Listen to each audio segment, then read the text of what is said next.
Salam əziz müəllimlər, mən Murad müəllim. Bugün sizlərlə genetika bölməsinin testlərinə baxacağıq. İnşallah ki, sizlər üçün yararlı olar. Bildiyimiz kimi video olaraq genetika bölməsinin mövzu olaraq izahını vermişdik. İndi isə keçək testlərimizə. Mərhələli şəkildə çalışacağam ki, hissə-hissə testlərin izahını çəkib sizlərlə paylaşım. Sizlər izləyib e, bu izahlardan yararlanasınız. Belə, başlayaq. Birinci sual. Noxudda sarı rəng böyük A geni, yaşıl rəng olan kiçik A geni. Toxumun hamar forması B və toxumun qırışıq forması kiçik B.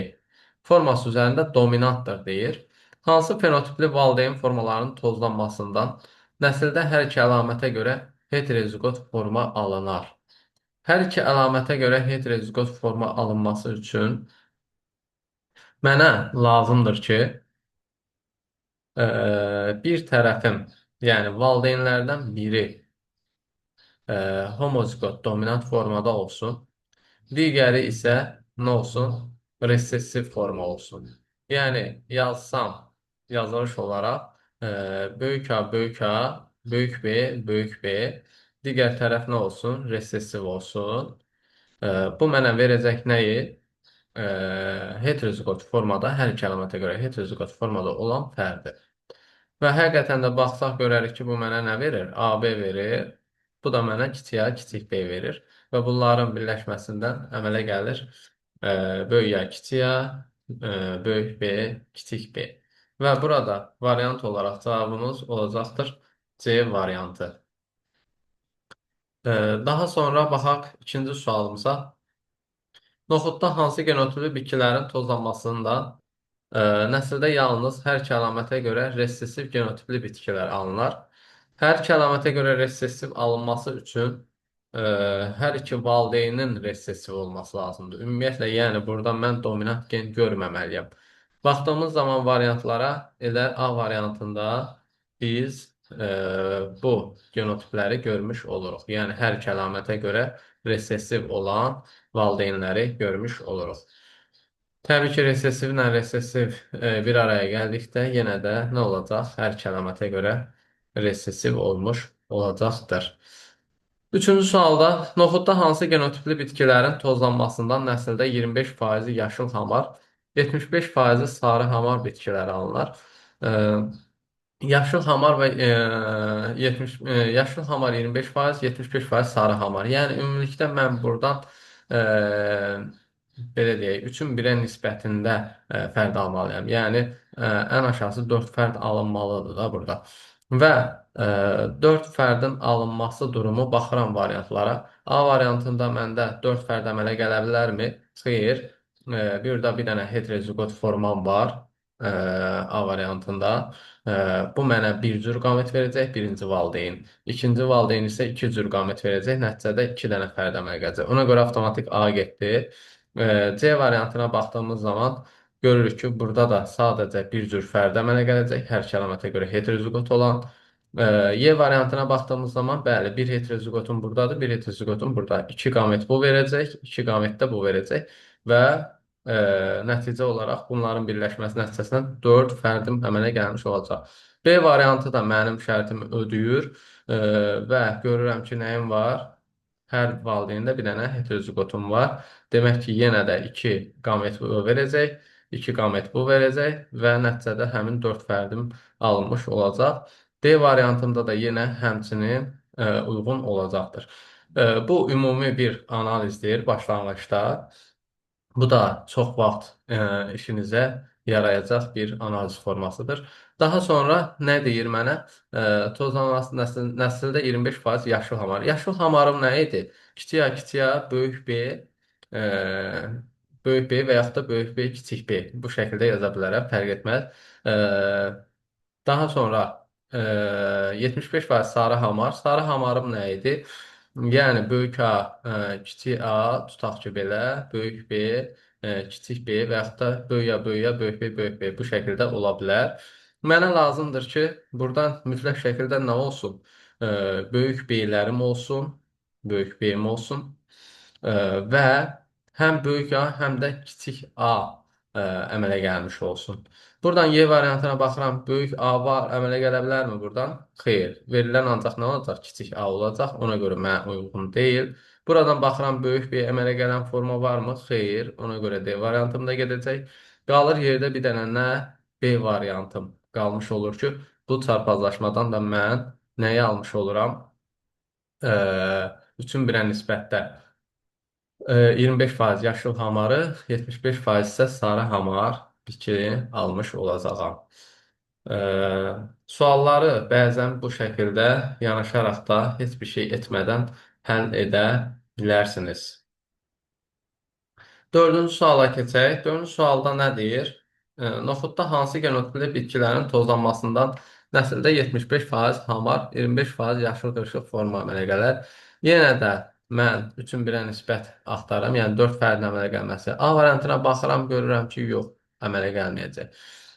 C variantına baxıram, görürəm, yox, əmələ gəlməyəcək. Çünki burada heterozigot sayı bir dənədir. İkincidə isə heterozigot forma ümumiyyətlə yoxdur. Yəni bir cür qamet bu verəcək, digərində bir cür qamet verəcəkdir. Və nəticə etibarilə e, yəni bunların birləşməsindən bir dənə fərd əmələ gələcəkdir. Y variantına baxıram. Burada əmələ gələ bilərmi? Bəli, əmələ gələ bilər. Y variantımı saxlayıram.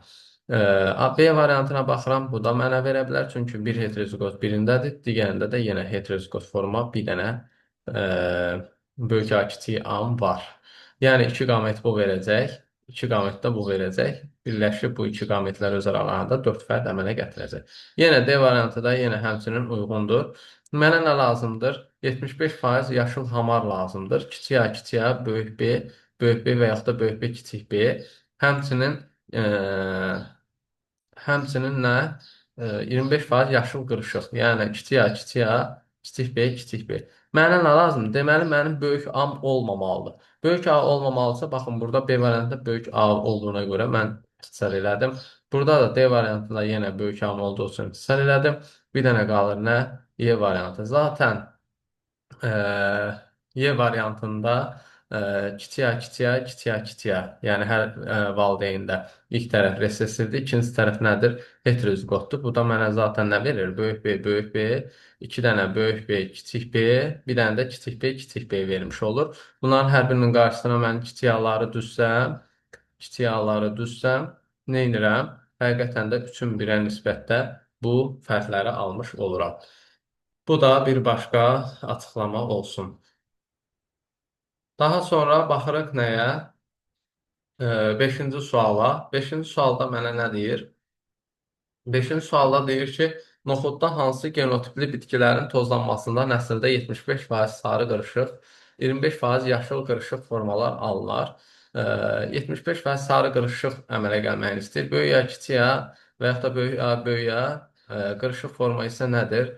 Kiçik B, kiçik B. 25% yaşıl qırışıq, yəni kiçik A, kiçik A, kiçik B, kiçik B. Yəni mənim həm böyük A, həm kiçik A lazımdır, həm də kiçik B-lər lazımdır. Mən də bu böyük B gördüyümə görə avtomatik onu silirəm.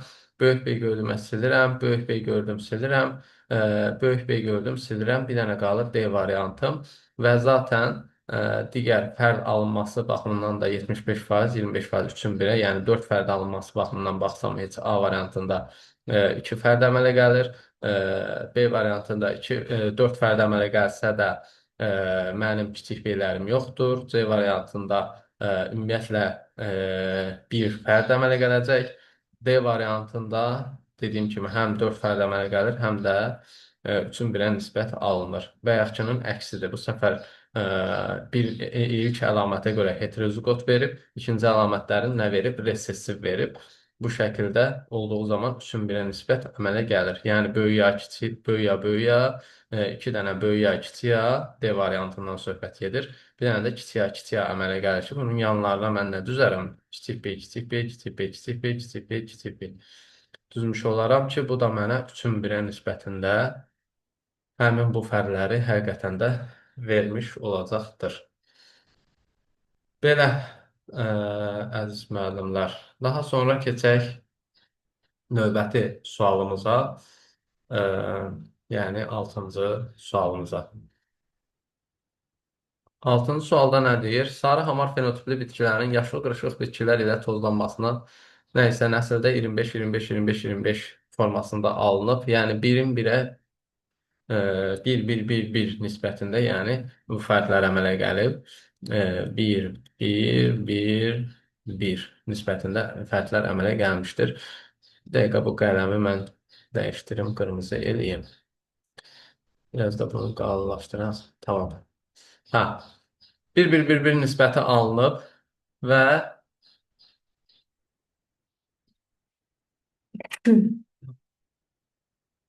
üzr istəyirəm.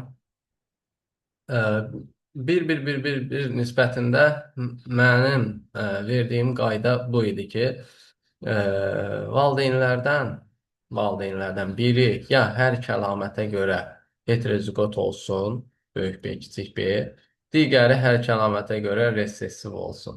Bu halda mən nə olacaq?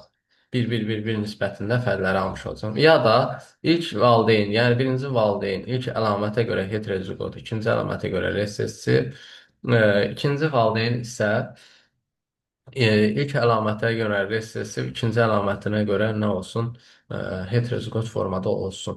Bu halda yenə də nə olacaq? 1-1-1-1 nisbəti olacaq. Bu variantları mən verilən variantlar üzərinə axtarsam görərəm ki, baxın, D variantımda uyğun gələn forma var. Yəni, bir valideyn hər iki əlamətə görə heterozigot olsun, ikinci valideyn hər iki əlamətə görə resessiv olsun ki, 1-1-1-1 nisbəti əmələ gəlmiş olsun.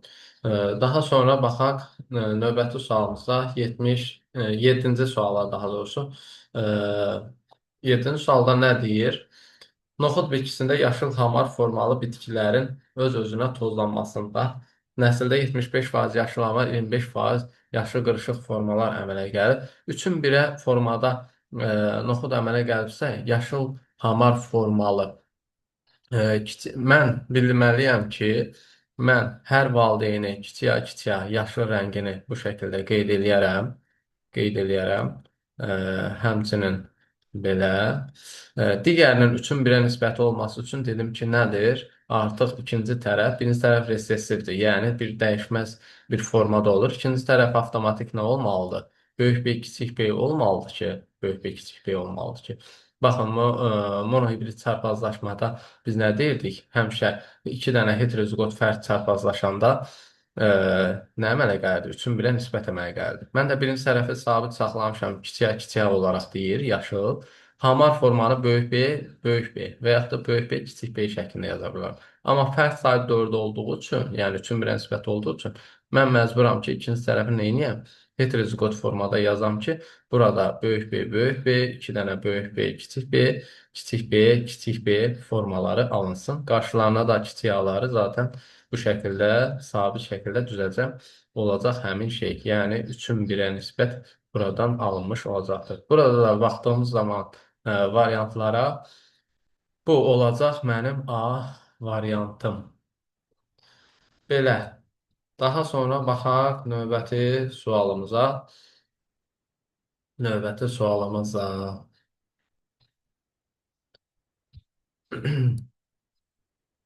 8-ci sualda noxudda hansı genotipli bitkilərin tozlanmasından nəsildə bir payı sarı hamar, bir payı sarıqırışıq, 1-1-1-1 o kimi görürsünüz ki, gedir. 1-1-1-1 gedirsə, 1-1-1-1 nisbətidirsə, dedim ki, nə etməlidir?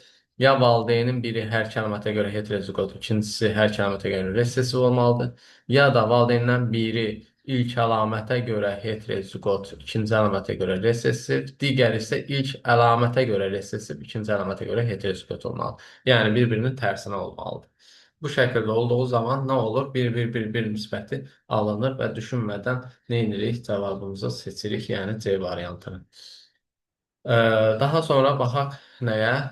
9-cu suala. 9-cu sualda da yenə eyni şeyi deyir. Fenotipsə, genotipsə 1-1-1-1 nisbəti alınsın.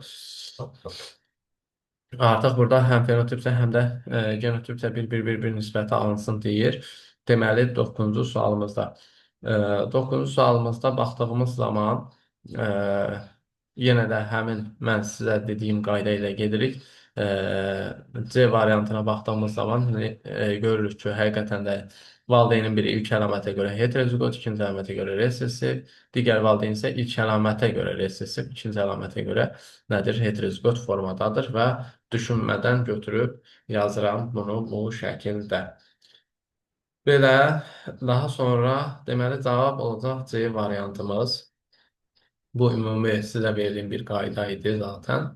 10-cu sualda nə deyir? 27, 9, 9, 3 nisbətində bu cür bitkilər alınıbdır deyir. Və e, noxudda hansı genotipli bitkinin tozlanmasından alınır deyir bu. Mən baxdığım zaman bu nəyə oxşuyur? Dihidrozigot çarpazlaşmaya oxşuyur da 9, 3, 3, 1 nisbəti deyilmi bu? Sadəcə bu çarpazlaşmanı bir dəfə də təkrar eləyiblər, bir dəfə də təkrar eləyiblər. Bu şəkildə sayı artaraq 27, 9, 9, 3 şəklinə gəlib düşüb. Yəni yenə də mən nəyi axtaracağam? Heterozigot forma, dihidrozigot forma iki fərdin çarpazlaşmasını axtaracağam. O da olacaqdır mənim C variantım olacaqdır. Belə, əziz müəllimlər. Daha sonra baxaq nəyə? Digər sualımıza baxaq. E, 11-ci sualda nə deyir? Noxudda hansı genotipli bitkilərin tozlanmasından nəsildə 3% sarı hamar, 3% sarı qırışıq, 1% yaşıl hamar, bir pay yaşıl qırışıq noxudlar əmələ gəlmiş olur. 11-ci sualda mənə lazımdır ki, e, baxın 3% sarı hamar. Normalda mənim sarı hamarım nə qədər idi? 9 dənə idi də bu şəkildə yazırdım. 9, 3, 3, 1 nisbətini yazırdım. Doğru deyil. Deməli mənim azalan noxudum hardan azalmış olur? Həmin bu 9-dan azalmış olur da 6 dənəsi azalıb qalıb nə qədər? 3 pay sarı hamar qalmışdır. Və mən bu çarpazlaşma etdiyim zaman 2 dihidrozigot fərdin 9-3-3-1 nisbəti alıramsa 6 pay azalması durumu bu vəziyyətdə mümkün olur ki, burada böyük A, kiçik A, böyük B, kiçik B, digər fərdim isə böyük A, kiçik A nə olsun? İkinci əlamətə görə artıq resessiv olsun ki, çarpazlaşma zamanı bunu mən sadə formada yazsam, buradan mən nə alaram? Böyük A, böyük A, 2 dənə böyük A, kiçik A, bir dənə də kiçik A, kiçik A almış olaram. B-lərdən də nə alaram? Böyük B, kiçik B, kiçik B, kiçik B almış olaram ki, və nəhayətində böyük B, kiçik B-lər ortada. E, bir, yəni böyük B, kiçik B, bir dənə də böyük B, böyük B. Yəni iki dənə orada fərd yoxa çıxar və o iki fərd yoxa çıxdığına görə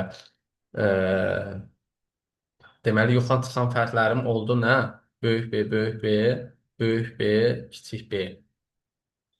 Və bu iki fərdin bu iki dənə, üç dənə ilə daha doğrusu tək-tək çarpazlaşması zamanı baxın 3 dənə sarı hamar noxudum buradan əmələ gələcək deyil. Bir dəfə böyük A, böyük A, böyük B, böyük B, bir dəfə böyük A, kiçik A, böyük B, böyük B, yenə təkrar bir dəfə böyük A, kiçik A, böyük B, böyük B əmələ gəlmiş olacaqdır. Təzədəndən digəri ilə çarpazlaşan zaman nə olacaqdır? Böyük A, böyük A, böyük B, kiçik B, böyük A, kiçik A, böyük B, kiçik B 2 dəfə, yəni təkrar şəkildə alınacaqdır. Yəni 6 fərdim artıq bunlar olmadığına görə nə etmiş olur?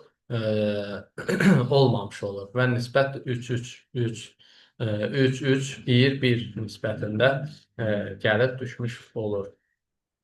Həmçinin buradan azalan 2 pay nəyim olur? Yaşıl hamarım olmuş olur ki,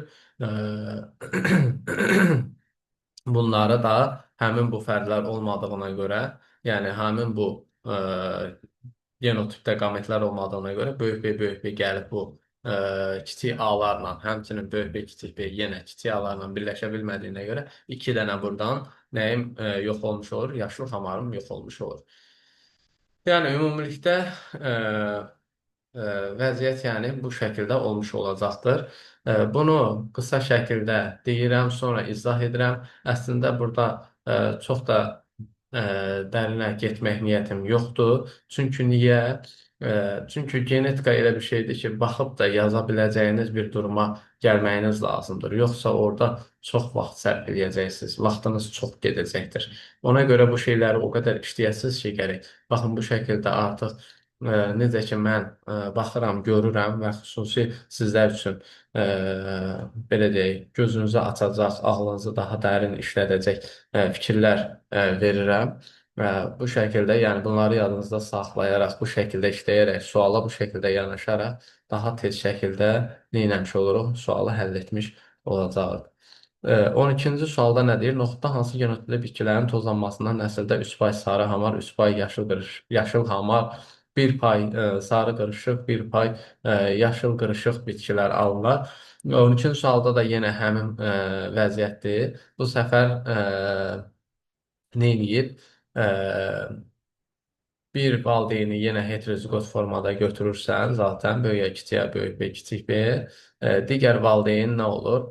E, Hər hansı bir əlamətə görə resessiv olur. Tutaq ki, kiçiyə, kiçiyə bu səfər bunu götürüb baxın D variantında. Digər əlamətə görə isə yenə də həmin şəkildə heterozigot formada olmuş olacaqdır. Və bu çarpazlaşmanı da açıb baxsanız, həqiqətən də görəcəksiniz ki, nədir? Az öncə etdiyim kimi sadə şəkildə yazıb baxsanız, görəcəksiniz ki, həqiqətən də mənim 6 payım sarı hamardan getmiş olur və 2 payı sarı qırışıqdan getmiş olacaqdır. Belə bu 11-12-ci suallar təkrar olduğu üçün təzədən bir də eyni şeyləri yazıb göstərmədim. 13-cü sualda nə deyir? 13-cü sualda deyir ki, genotipləri elə ardıcılıqla düzün ki, ən çox allel genlərə malik olanla başlayıb ən az malik olanla bitsin. Hə, ə, deməli burada ən çox alleli olan olacaqdır 4, sonra olacaqdır 2, B, C, D. Böyük B, kiçik B, böyük C, kiçik C, böyük D, kiçik D şəklində yazıldığı üçün və daha sonra olacaq 1, böyüyə, kiçiyə, böyük B, kiçik B. Artıq üçüncü variantda, yəni 3-də isə sadəcə bir dənə böyüyə, kiçiyə olduğuna görə allel sayı burada ən az olmuş olur. Buna görə də variantım olacaqdır mənim 13-cü sualda D variantı. Yəni 4, 2, daha sonra 1, daha sonra 3 olmuş olacaqdır. Heterozigotları sanki belə deyək də, elə heterozigotun nə qədərsə, onları sayırsan. Ən çox hansındadırsa kiçiyə doğru, azalana doğru, heterozigotların sayı azalana doğru düzürsən. Daha sonra baxacaq nəyə? Rəngə və toxumun formasına görə heterozigot genotipli bitkinin hər iki əlamətə görə resessiv genotipli bitki ilə çarpazlaşması. Baxın, mən bayaqlarım nə deyirdim sizə? Deyirdim, bir rəngə görə toxumun formasına görə heterozigot deyir. Yəni böyük A kiçiyə, böyük B kiçik B. Digəri isə hər iki əlamətə görə resessiv. Bu nəyi bildirir sizə? 1-1-1-1 nisbətini bildirir də. Mən qaydada demişdim axı, bir valideyn hər iki əlamətə görə heterozigot olsun, digəri hər iki əlamətə görə resessiv olsun. İndi mənə deyir, genotip bitki ilə tozlanmasına alınan nəsildə fenotip müxtəlifliyi, genotip müxtəlifliyi necə olar? Elə 1-in 1-ə nisbətində olacaq, 4-ün 4-ə yəni nisbətində olacaqdır. Yəni B variantı burada 14-cü sualda uyğun olmuş olacaqdır. Belə daha sonra baxaq nəyə? 15-ci suala. 15-ci sualda mənə nə deyir? Hər iki əlamətə görə heterozigot genotipli bitkinin toxumun rənginə görə resessiv. Artıq burada mənə deyir, hər iki əlamətə görə heterozigot. Yəni böyük A kiçiyə, böyük B kiçik B çarpazlaşıb nəyə? Toxumun rənginə görə resessiv, formasına görə heterozigot. Kiçiyə, kiçiyə, böyük B, kiçik B. Bu da sizə yəqin ki, tanış gəlmişdir yuxarıdakı testlərdən. Ona görə də 15-ci sualda mənim fenotip müxtəlifliyin genotip müxtəlifliyə nisbəti olacaq 4-ün 8-ə. Çünki buradan bütün fenotiplərim zaten yenə də çıxacaq. Bütün fenotiplərim yenə çıxacaq. Yəni sarı hamarım da çıxacaq, sarı qırışığım da çıxacaq, yaşıl hamarım da çıxacaq, yaşıl qırışığım da yenə də çıxmış olacaqdır e, bu variantda. Fenotipim yəni olacaq 4, genotip isə olacaqdır nə?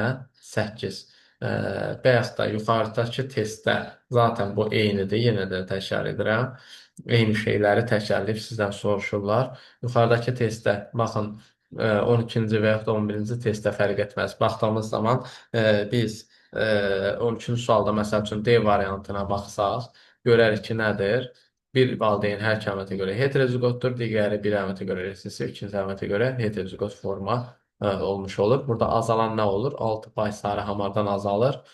E, 2 pay isə sarı qırışıqdan azalmış olur. Onlara da yazdığımız zaman ümumi yazılımda yazdığımız zaman baxırıq ki, nədir? Həmin bu 9 genotipdən bir dənəsi nə olub? Məhv olubdur. Genotipim 9 olurdu normalda hər kəlimətə görə heterozigot fərdin çarpazlaşmasından. Amma burada biri əksiləcək və 8 ədəd olmuş olacaqdır. Ona görə 15-ci sualda cavab olacaqdır C variantı. 4-ün 8-ə nisbətində olmuş olacaq. Daha sonra baxaq nəyə? Yenə də deyirəm, əziz müəllimlər, ola bilsin ki, bəzi izahlarım, bəzi sözlərim, bəzi belə deyək, üsullarım sizə çatmır. Çünki niyə? Çünki belə deyək də, bu fərdləri o qədər əzbər bilməlisiniz ki, o qədər mükəmməl şəkildə bilməlisiniz ki, sizin gözünüzün qabağında bütün hər şey canlansın. Mən orada məsəl üçün yazdığım zaman sən burada görməlisən ki, mənim 4 dənə nəyim var idi? Hər iki əlamətə görə heterozigot formam var idi. Böyük ya, kiçik ya, böyük B, kiçik B. 2 dənə məsəl üçün bir əlamətə görə heterozigot, digər əlamətə görə homozigot olan formam var. Böyük ya, kiçik ya, məsəl üçün böyük B, böyük B. Sonra yazaram 2 dənə böyük ya, kiçik ya, kiçik B, kiçik B. Yenə bir əlamətə görə heterozigot, digər əlamətə görə homozigot olan. Daha sonra 2 payım nə idi? Böyük ya, böyük ya. Yenə də bir əlamətə görə heterozigot, digər əlamətə görə homozigot olan böyüyə yazaram böyük B, kiçik B. 2 payımda nə olacaq? Böyüyə, daha doğrusu kiçiyə, böyük B, kiçik B olmuş olacaqdır. Və bir paylar isə nədir?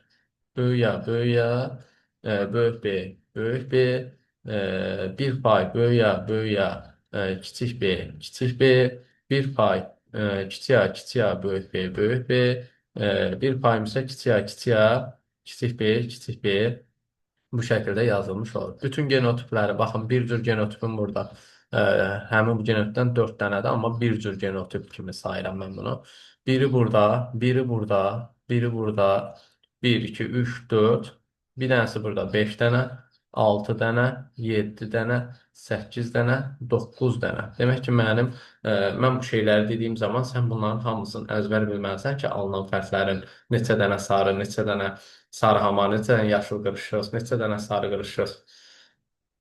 Ümumiyyətlə, yəni bütün bunların hamısını sən gərək belə su içmək kimi biləsən ki, nə alınır, nə verilir, nə məhv olacaq, necə olandan nədən əskiləcək, artıq onları sən mənim kimi baxdığın anda gözün alsın həmin şeyləri.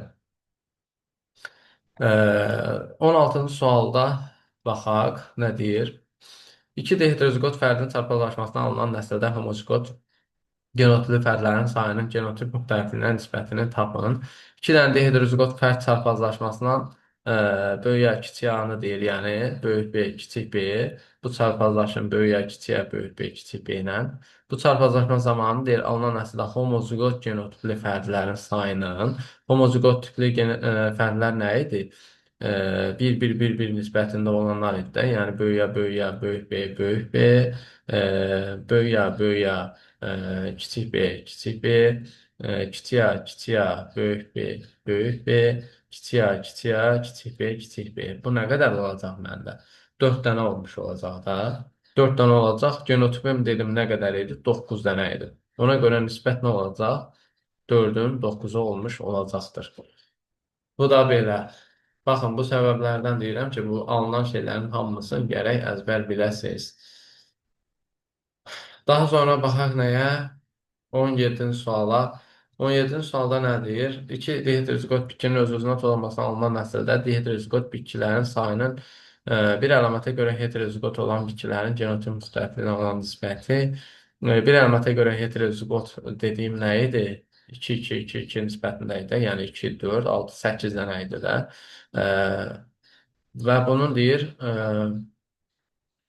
dihidrozigot, nəsildə dihidrozigot bitkilərin sayının dihidrozigot bitkilər nə qədər idi? 4 dənə idi də. E, yəni 4 dənə dedim ki, burada nə əmələ gəlir? Böyük A, kiçik A, böyük B, kiçik B 4 dənə əmələ gəlir dedim. 4 pay. Qalanlar o bir əlamətə görə heterozigot olanlar isə 2, 2, 2, 2. Belə bu şəkildə əmələ gəlir. Cəmidə nə edir? 8. Deməli, mən 4-ün 8-ə bir dəqiqə. Dihidrozigot bitkilərin sayını bir əlamətə görə heterozigot. Dihidrozigot bitkilərin sayını bir əlamətə görə heterozigot olan bitkilərin genotip müxtəlifliyinə nisbətin dediyinə görə artıq mən onu 8 kimi yox, hər birindən bir dənəsini götürəcəm də genotip müxtəliflik kimi. Çünki təkrarı da axı ikinci bir yazılış.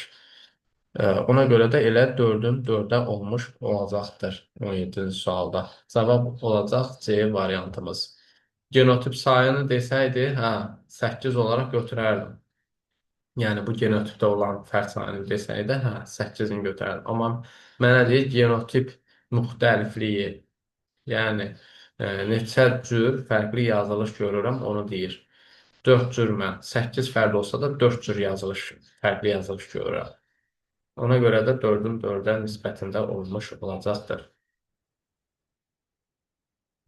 Daha sonra baxaq 18-ci suala. Noxud bitkisində hər iki əlamətə görə dihidrozigot bitkinin öz aralarında öz aralarında tozlaması alınan nəsildə bir əlamətə görə dominant olan bitkinin sayının genotip müxtəlifliyinə nisbəti necə olacaqdır?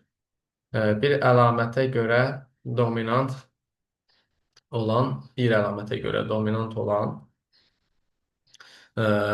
olacaq nə? Böyük A, kiçik A, kiçik B, kiçik B, e, böyük A, böyük A, kiçik B və yaxud da kiçik A, böyük B, kiçik B, kiçik A, böyük B, böyük B. Yəni nə qədər? 4 dənə olmuş olacaqdır. Bunun deyir, bir əlamətə görə dominant olan bitkinin sayının genotip müxtəlifliyinə olan nisbəti necə olacaqdır? 4 dənədir. Genotip müxtəlifliyim nə qədər olacaqdır? Olacaqdır 9 dənə. 9 dənə olmuş olacaqdır. Bir dəqiqə, burada başqa da nəsə varmı? Baxaq. Bir əlamətə görə böyük A, kiçik A, kiçik B, böyük A, böyük A, böyük B, kiçik B, kiçik B, kiçik A, böyük B, kiçik B, kiçik A, böyük B, böyük B. Bundan 2 pay olacaq. Bir əlamətə görə heterozigot. Bir əlamətə görə heterozigot. Bundan da 2 pay olacaq. 2, 2, 4, bu 5, bu da 6. 6 dənə olmuş olacaq. Ümumi bir əlamətə görə dominant olan bitki sayı. 6 dənə olmuş olacaq. Və genotip müxtəlifliyin zaten bilirəm ki, 2 dihidrozigot fərdinin çarpazlaşması mənə 9 dənə genotip verir. Ona görə 6-nın 9-a nisbətində olmuş olacaqdır. Cavabımız Y variantı olar. Belə, əziz müəllimlər, bunlar adi bildiyimiz dihidrozigot çarpazlaşmadır. Zaten bunları dediyim kimi edib də özünüz üçün yazıb da rahat şəkildə göz alışması edib və oradakı ümumi alınan fərdləri əzbərləyib də yaza bilərsiniz. Belə, daha sonra baxaq. Məsəl üçün, 22-ci sualda nə deyir? Böyüyə, kiçiyə, böyük B, kiçik B çarpazlaşıb kiçiyə, kiçiyə, kiçik B, kiçik B ilə. Bayaq dediyimdir, yenə də bu eyni şeydir. Yəni, bir valideyn hər iki əlamətə görə heterozigot olsun, ikinci valideyn hər iki əlamətə görə resessiv olsun. 1, 1, 1, 1, 1 nisbətində. Yəni, nədir? 4 dənə fərqli fenotip əmələ gələcək, 4 dənə fərqli genotip əmələ gələcək. Bunun da birinə nisbəti e, hər iki əlamətə görə üzr istəyirəm. Nəsildə hər iki əlamətə görə heterozigot fərdlərin sayının fenotip müxtəlifliyinə nisbəti necə olar? Hər iki əlamətə görə heterozigot olan fərdlərin sayının. Deməli, burada olacaqdır artıq mənim nəyim? Sarı hamarım, sarı qırışığım, yaşıl hamarım, yaşıl qırışığım. Hə, e, və burada hər iki əlamətə görə heterozigot olan nədir? E, sarı hamarım ola bilər, düzdür? Amma yaşıl dediyim zaman kiçiyə yazılışı olacaq, ona görə olmayacaq bu. Sarı qırışıq dediyim zaman yenə qırışıqlıq kiçik B olduğuna görə əmələ gəlməyəcək. Yaşıl qırışıqlıq yenə heç vaxt kimi əmələ gəlməyəcək. Ona görə bu sarı hamarımı mən böyük ya kiçiyə, böyük B, kiçik B şəklində yaza bildiyimə görə bir fərd yalnız hər kəlimətə görə heterozigot ola bilir. Və yəni 4-dən 1. Çünki əmələ gələn fərdlərin hər birinin fenotipi fərqli olacaq. Yəni 4 fərd əmələ gələcək, 4 fərqli fenotip olacaq. Amma hər kəlimətə görə heterozigot olan bir dənə sarı hamar yazılışını mən böyük ya kiçiyə, böyük B, kiçik B şəklində yaza bildiyim üçün 1/4 nisbətində bu nisbət alınmış olacaqdır. Sonra baxaq nəyə? Yenə də görürsünüz 1-1-1-1 nisbəti nədir? Orada köməyimizə bizim çatdı. 23-cü sualda nədir? 23-cü sualda yenə həmin şeyi verib, yenə 1-1-1 nisbəti əmələ gəlir. Amma deyir, alınan nəsildə deyir, AB qameti itərsə, AB qaməti itərsə alınan nəsildə fenotip müxtəlifliyinin genotip müxtəlifliyinə nisbəti necə olar?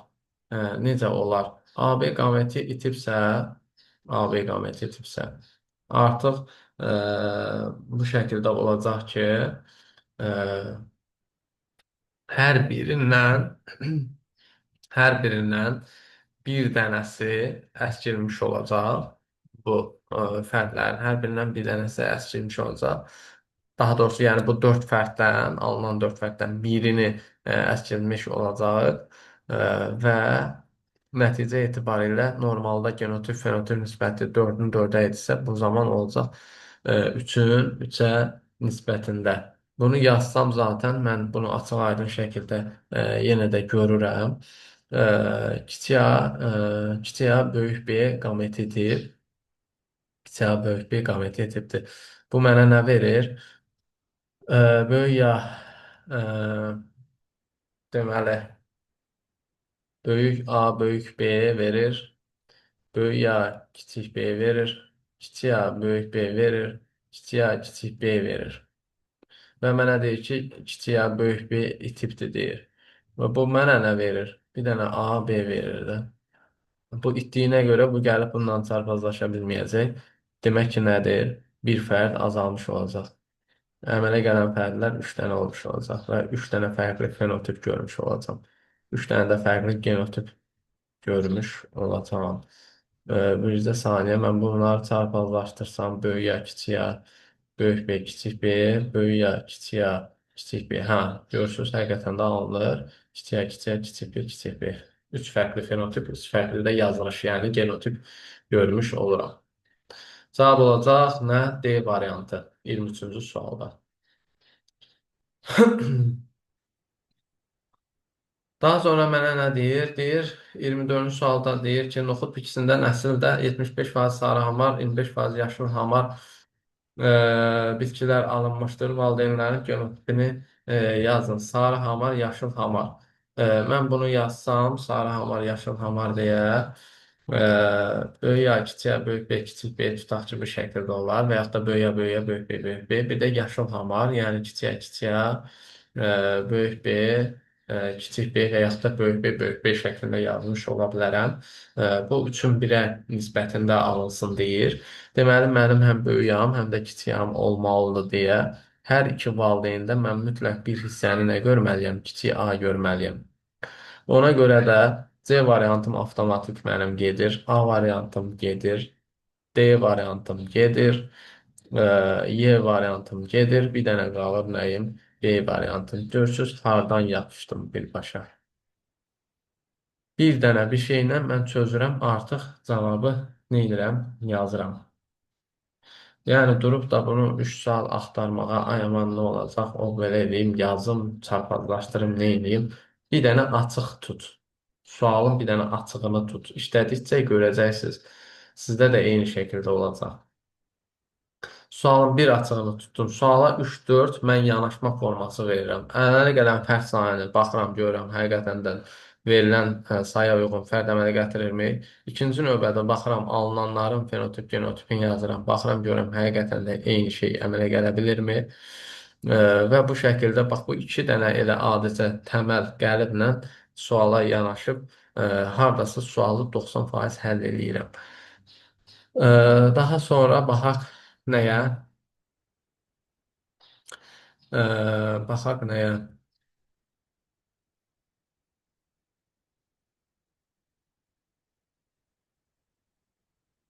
27-də məsəl üçün nə deyir? 27-də deyir ki, hansı genotip və ya genotiplərdə qeyri-allel genlər cütü yoxdur deyir. Qeyri-allel genlər cütü, baxın, burada A1-də var, A var, B var. Qeyri-allel gendir. Bunlar bir-biri ilə. 3-də var, A-da var, B-də var. Bunlar bir-biri ilə qeyri-allelgenlər sayılır. Kiçik A, kiçik B 4-də görürsünüz bir-biri ilə qeyri-allelgendir. 2-də hamma görürsünüz ancaq allelgen verib. Bir hərfin böyüyünə kiçiyini yazıb sadəcə. Böyüyə, kiçiyə. Digər bir əlamət yoxdur, yəni qeyri-allelgen yoxdur. Ona görə cavabımız olacaq yalnız 2 olmuş olacaqdır. Daha sonra baxaq nəyə? Biraz keçək bura. Bu 1-2-1 nisbəti 32-ci sual. Zaten iki dənə nə lazımdır mənə? Monohibrid formada heterozigot lazımdır. Yəni C variantı olmuş olacaqdır. Bu da sadə, çox sadə bir testdir. E, Daha görək başqa bir şey varmı?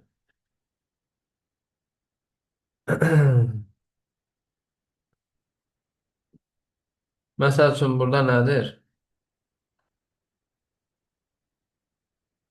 Hexaploid 6N olan bitkidə deyir, rəng əlaməti neçə genlə daşınacaqdır?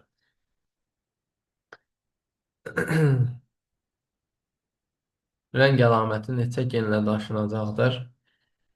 Deməli, hexaploid 6N-dirsə, burada 3 genlə daşınacaqdır. Normalda diploid olduğu halda bir genlə daşınırsa, hexaploid olanda artıq 3 genlə daşınmış olacaqdır. Burada necə deyir, bir qameti allelgenin bir dənəsini qoya bilirik, məsəl üçün. Bu da onun kimidir.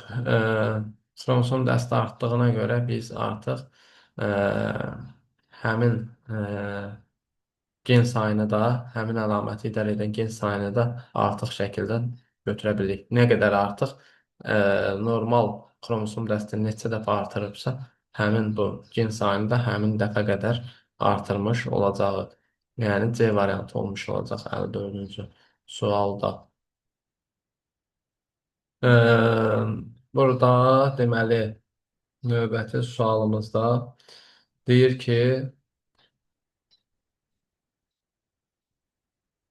bunlar zaten bilinən bir şeylərdir, əzbər şeylərdir. Bunları ona görə e, demirəm. Məsəl üçün, Şeşevski-Terner sindromlu insan somatik hüceyrəsinin bir növəsində deyil, neçə xromosom müxtəlif olar?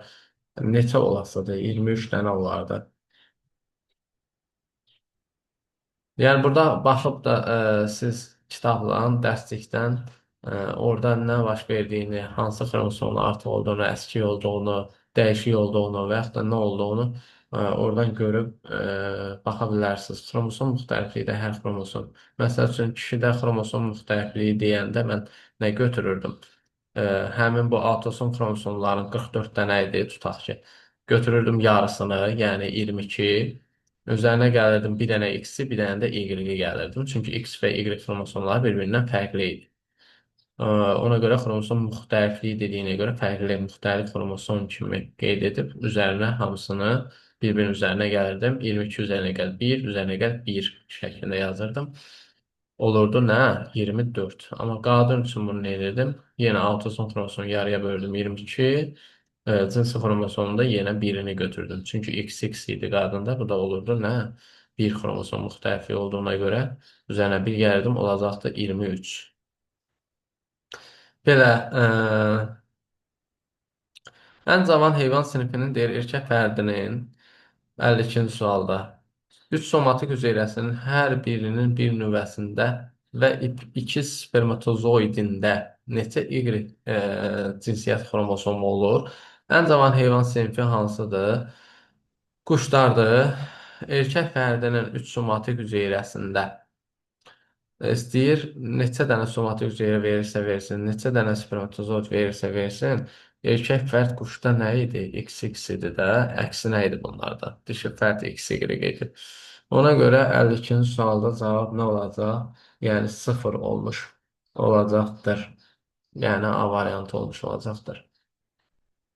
Down sindromlu kişinin somatik hüceyrəsinin bir nüvəsində olan xromosom müxtəlifliyi qametin autosom xromosom sayından maksimum nə qədər çox olur? Down sindromlu kişinin somatik hüceyrəsinin bir nüvəsində olan xromosom müxtəlifliyi. Burada burada xromosom müxtəliflikləri arasında qametin autosom xromosom sayından deyir maksimum nə qədər çox olar? E, 58-ci sualımızda. Deməli, burada olacaqdır. E, Ay, bu niyə tutuldu?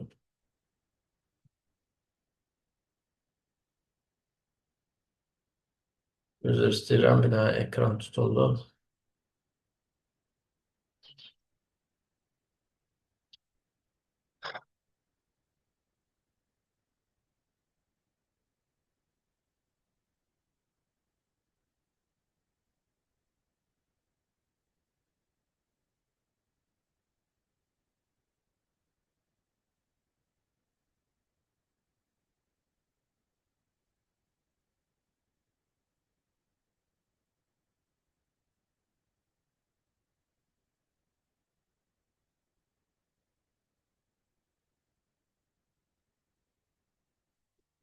Hə, düzəldi.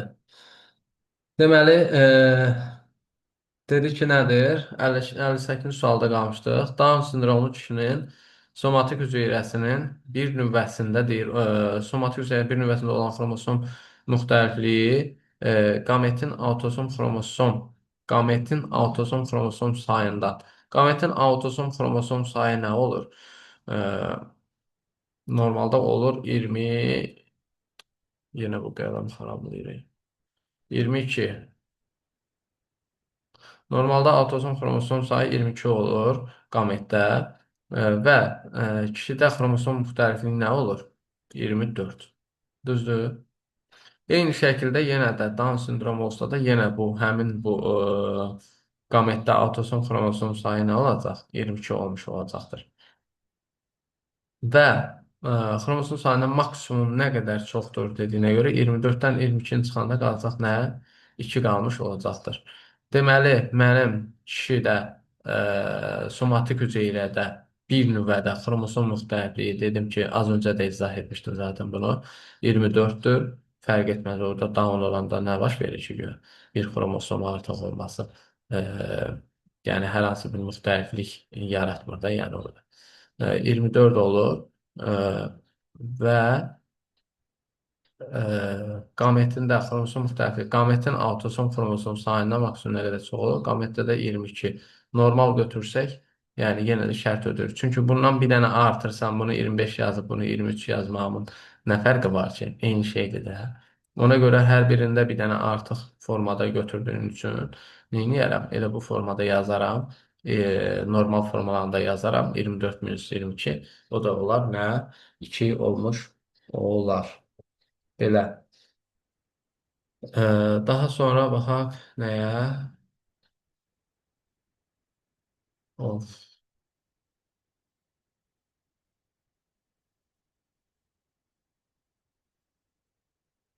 Tamam.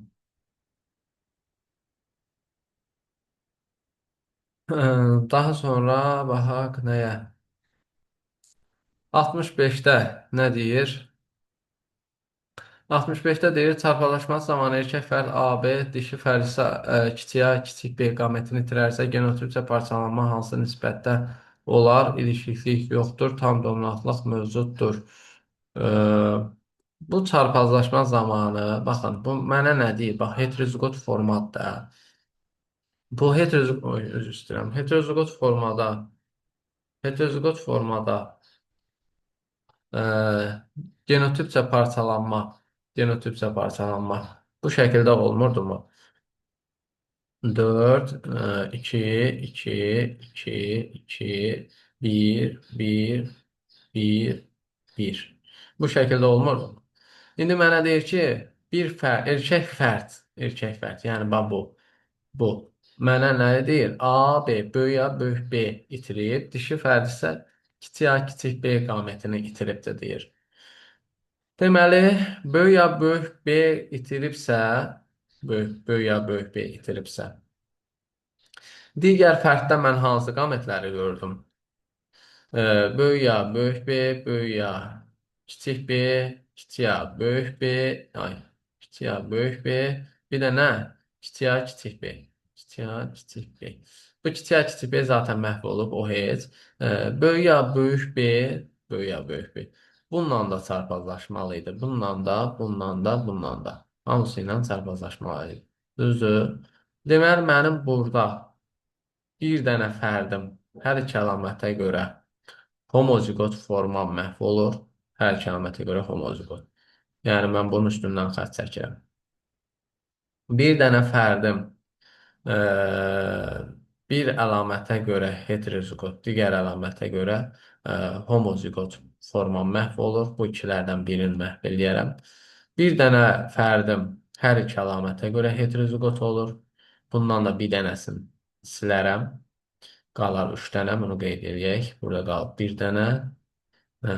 Bu digərləri də qeyd etdiyim kimi. Və bir dənə də böyük ya böyük bir çarpazlaşacaqdır. Nə ilə? E, Üzr istəyirəm. Bununla çarpazlaşanda hər iki əlamətə görə heterozigot olur. Bu, kiçik A böyük B-dir. Kiçik A böyük B.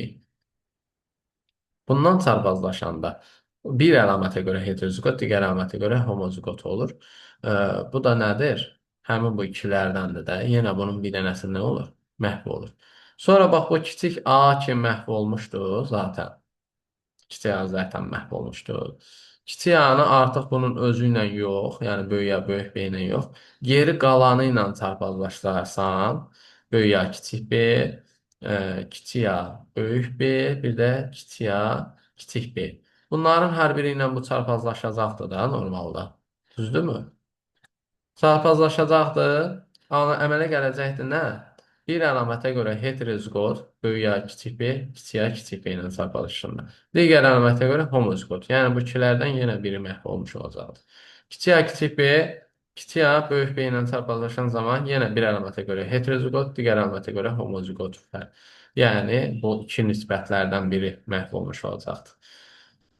Və kiçik B, kiçik B bu nədir? Bir əlamətə görə, yəni hər iki əlamətə görə homozigot forma olduğuna görə bu birlərdən də biri nədir? Məhv olmuş olacaqdır. Nəticə olaraq qalır nə? 3, bu 2-dən biri məhv olur. 1, 2-dən biri məhv olur. 1, 2-dən biri məhv olur. 1, 2-dən biri məhv olur. 1 və yerdə qalan 1, 1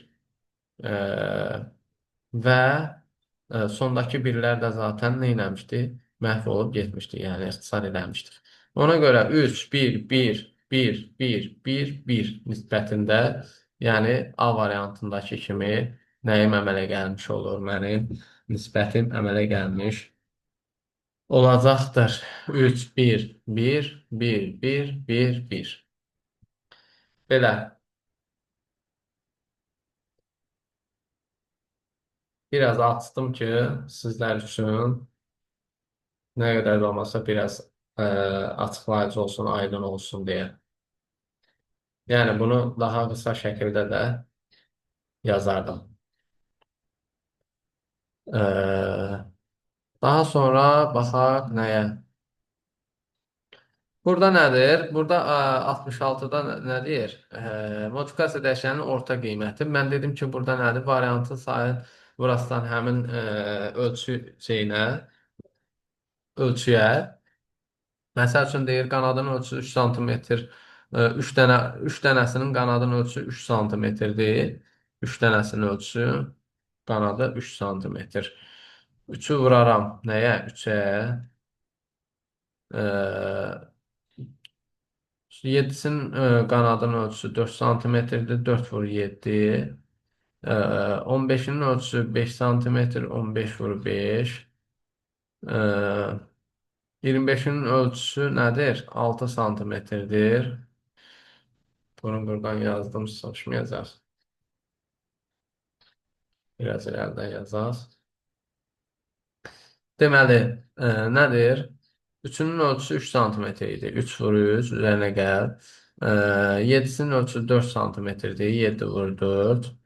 7 vur 4, üzərinə gəl. 15-in ölçüsü 5 sm idi. 15 vur 5, üzərinə gəl.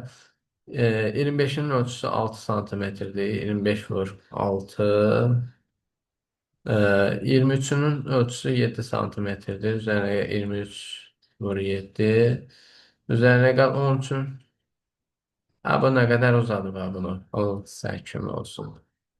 Yəni bunların hamısını bu şəkildə yazacağam. Sonra baxın o sayılar ki var ya 15, 25, 23.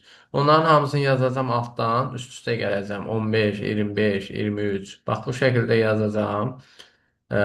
Altdan toplayacağam bütün o rəqəmləri. Üstə də geri qalanını yazıb bu şəkildə. Bunu buna böləcəm. Vəssalam. Cavabı da alacağam. Bu şey səbrim tükəndi. Yəni onu yazıb qutarana kimi. Mən biraz tənbələm. Çox yazmaqdan xoşum gəlmir. Ona görə elə məsələlərə mümkün qədər qısa şəkildə yanaşıram və e, bu cür sizlərə də açıqlamalar edirəm ki, siz də tez bir şəkildə həll edə biləsiniz. Yoxsa imtahanda bir suala bu qədər sımaq sərf eləsən, sənin bütün beynin e, belə deyək də donacaq, əsəbin tarıma çəkiləcək. İstərsən sinirlənərsən. Zaten onlar da onu istəyir. Ona görə də hər şeyə qısa yol tapmaq məcburiyyətindəsən. Sonra baxaq məsəl üçün nəyə? Ə, 63. 63-də deyir, ada dovşanında böyükcə kiçikcə böyüyə kiçik A çarpazlaşıb böyükcə kiçikcə kiçiyə kiçik A çarpazlaşması zamanı valideynlərin fenotipindən fərqli neçə fərqlər alınar deyir. İlişiklik yoxdur. Valideynlərin fenotipindən.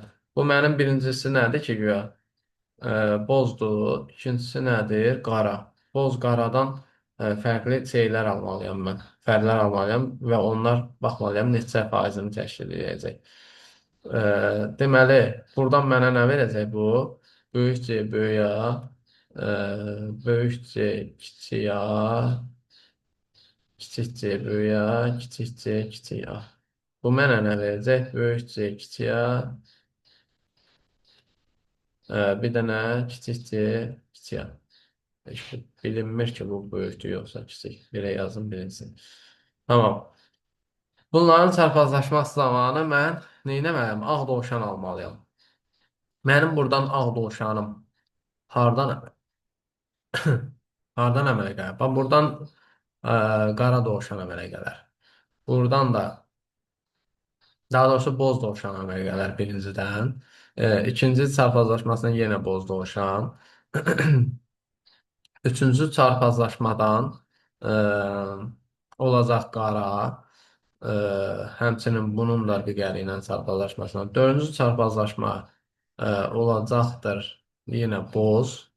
Ə, Və aşağıdakı ilə çarpazlaşan zaman isə nə olacaq?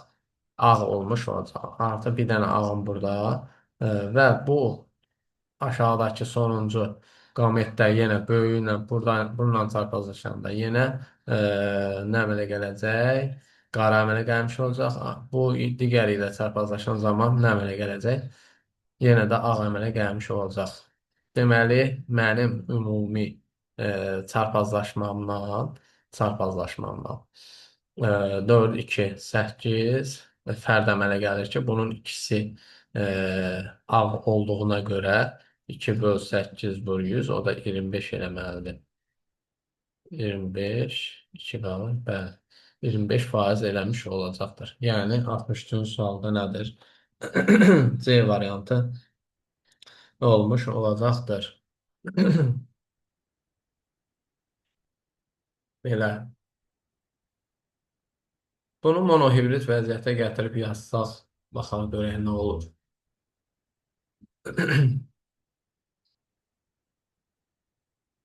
Bunu monohibrid vəziyyətə çatdırsaq,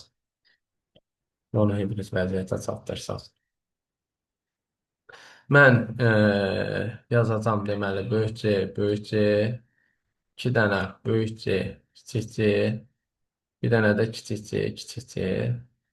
Bu birisi nədir? Bir dənə böyüyə, kiçiyə, bir dənə də kiçiyə, kiçiyə. Buradan da zaten şey eləyə bilərəm də. Buradan da zaten 4 fərq burada, 2 dənə də burada. Bunların bir-birinin hamısı ilə birləşməsi nəticəsində bir dəfə bunun, bir dəfə də bunun. Nəticə etibarilə mən bu kiçik A-ları neyniyərəm? Bu kiçik C-lərlə çarpazlaşdırdığım zaman həmçinin böyük ya kiçik A-nı bu kiçik C-lərlə çarpazlaşdırdığım zaman 2 dənə nə alacam? Hərəsinə bir dənə. Ümumi 2 dənə ağ almış olacağam. Ümumi də 8-dir. Yenə 2 böl 8 vur 100. O da eləyir 25. Yəni, hər fırlatsanız bu şəkildə yəni, eləyə bilərsiniz qısa şəkildə. Monohibrid çarpazlaşmaya da gətirib belə də yaza bilərsiniz. Heç fərqi yoxdur yəni.